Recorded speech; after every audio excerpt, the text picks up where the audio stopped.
Well, it's the long-awaited blockbuster tentpole hit of the summer. People have been sitting there, as I was, camped out outside the movie theater, waiting in line to be the first in to see this magnificent piece of work. I'm talking, of course, about the cultural phenomenon that's known as the movie documentary Fauci. Now, the reason I find this a little interesting is because I took a look at some of the stills on IMDb from Fauci, and near as I'm able to tell, Fauci makes My Dinner with Andre look like a Michael Bay action picture. It is Dr. Fauci basically talking about why he thinks what he does. And that's not the issue. Here's the issue. Turns out that Rotten Tomatoes had a score for Fauci. Now, originally, as of yesterday, they had simply deactivated the audience score. Rotten Tomatoes has reviewers, and then you can have an audience score. So there's the official elite people who know what movies are, and these are the people who work for newspapers, and they're the official reviewers. And then there's the crowd of the great unwashed who just chips in whenever they want to, as they're wont to do. So we look at the score for Fauci, and the critics gave it 91%. The audience score was 2%. That's quite a remarkable difference, actually.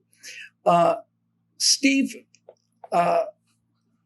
what is it about these idiot common people?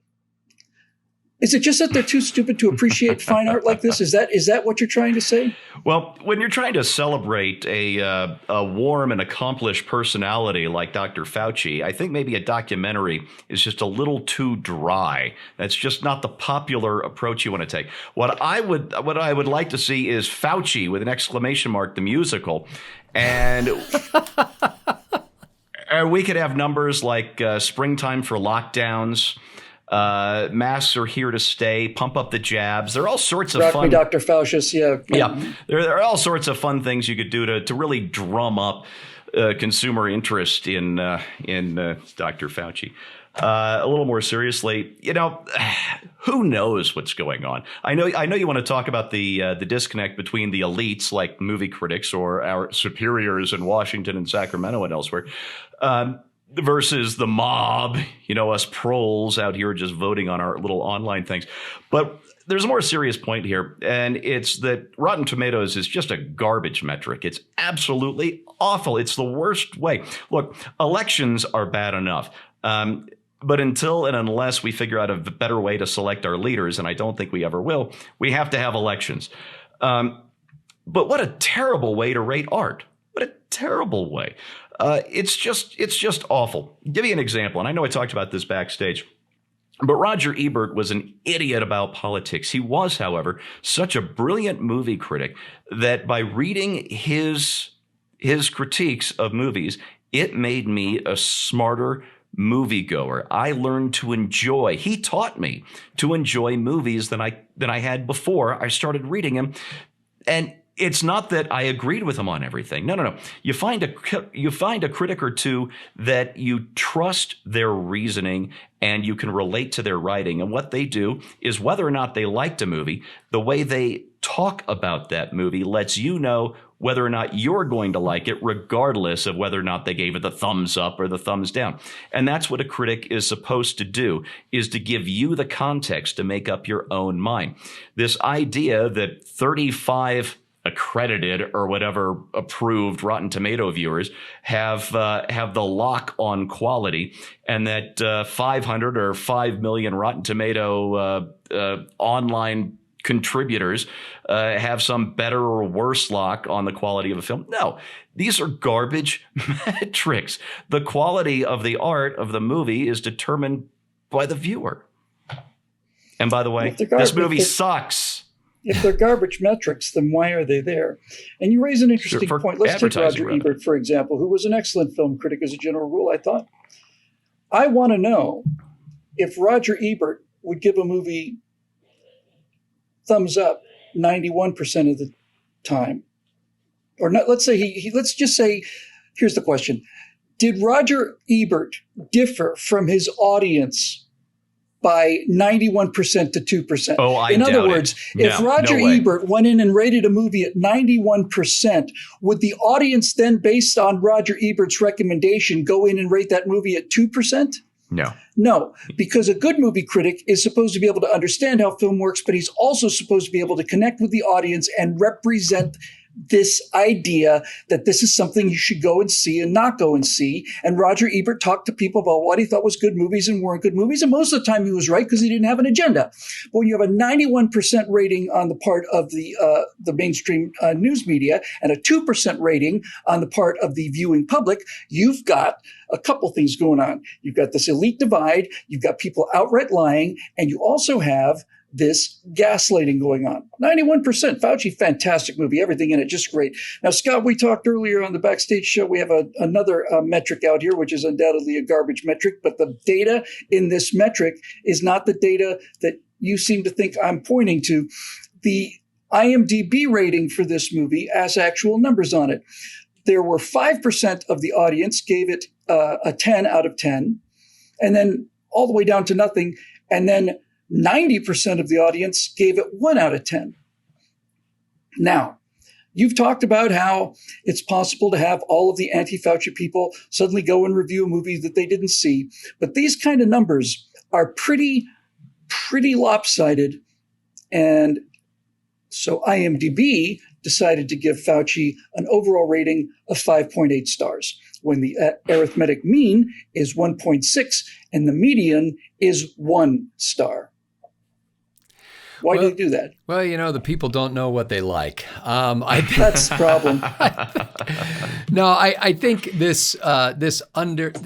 I think the problem they're having is it exposes the underlying flaw of their entire system. And so they had to jump in and make corrections when they saw that their system was being used to make a political statement that really wasn't related to people who had actually seen the movie and didn't like it, but they were people who were political opponents of what Dr. Fauci stood for.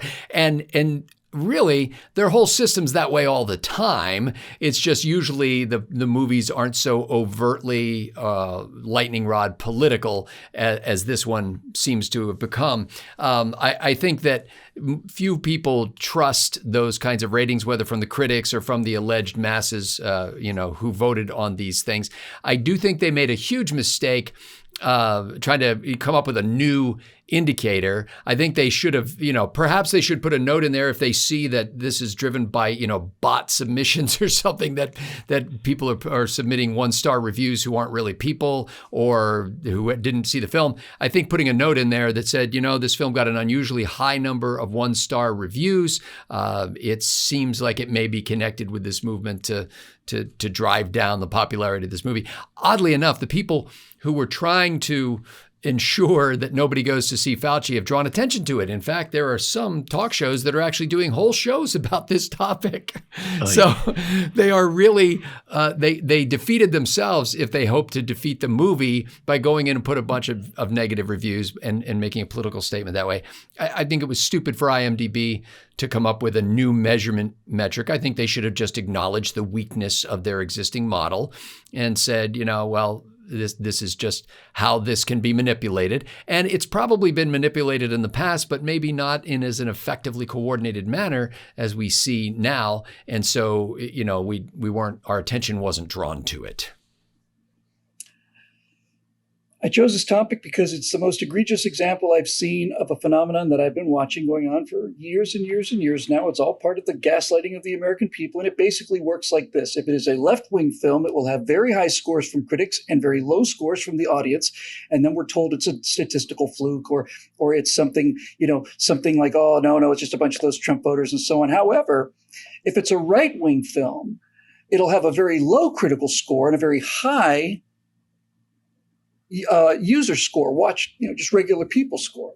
And this relationship has been consistent over the last 10 years. So something funny's going on here. And I am particularly fascinated by this. If you go to this, as you can see from this screenshot here, up at the top says Fauci 2021 user ratings 5.8. 5.8 out of 10 stars. It's not bad, a little better than average. And then you look below and you see the graph and you see the numbers and you realize, no, the median score is 1 star. And then you get to the paragraph that interests me. 8,093 IMDb users have given a weighted average vote of 5.8 out of 10. Now, I'm looking at the numbers down there, and I don't see 5.8 out of 10. And then it says, note, our rating mechanism has detected unusual voting activity on this title. To preserve the reliability of our rating system, an alternate weighting calculation has been applied.